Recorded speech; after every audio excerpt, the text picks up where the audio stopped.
Rigid education is not good for human development.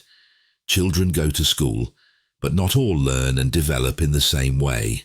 Why, see, Elo Bolt, eminent teacher at the College of London, from 1931 to 1950, developed theories about the behavior of twins raised together and apart. Persuaded that genetic elements at the origin of individual differences in intelligence had a lot of influence, he searched for the necessary information to obtain an important conclusion. A large number of his studies indicate that the school system does not treat children equally, and this is because they are discriminated against by skin color, clothing, and, as if that were not enough, by their socio-economic status. According to other studies carried out by Jacques Cotre, it is necessary to characterize the family structure and observe how the parents of the young students organize toys, books, clothes, and all school supplies. What kind of language they use, what their friends are like, how they react to aggression,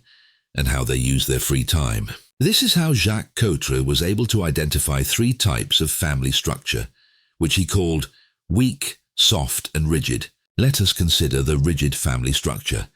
This makes the child have no flexibility or freedom, because the rules are immutable. In other words, there is no room for negotiation, because where the captain commands, the sailor does not. Therefore, the child has no control over his own feelings and emotions. Let us think of those teachers who believe themselves to be the owners of the truth and behave with arrogant authority, without understanding that young students are people who are still developing, and with brains that are just beginning to expand their neurons and knowledge. Yes, even in high school, since the human brain does not finish developing until the age of 25, teachers like this, despite their professional training, have no knowledge or empathy and demonstrate tremendous ignorance in human development. In this study, Jacques Cotre was able to establish that children who grow up in a weak or soft family structure are capable of thinking for themselves and therefore perform better intellectually.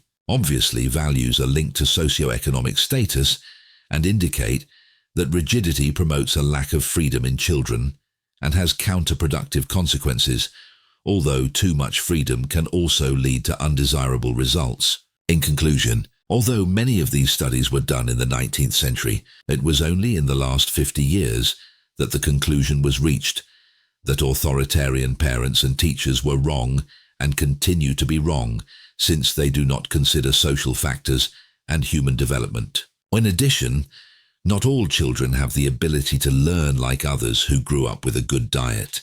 Not all have the same opportunities. A child's brain adapts to circumstances, literally, and changes its anatomy.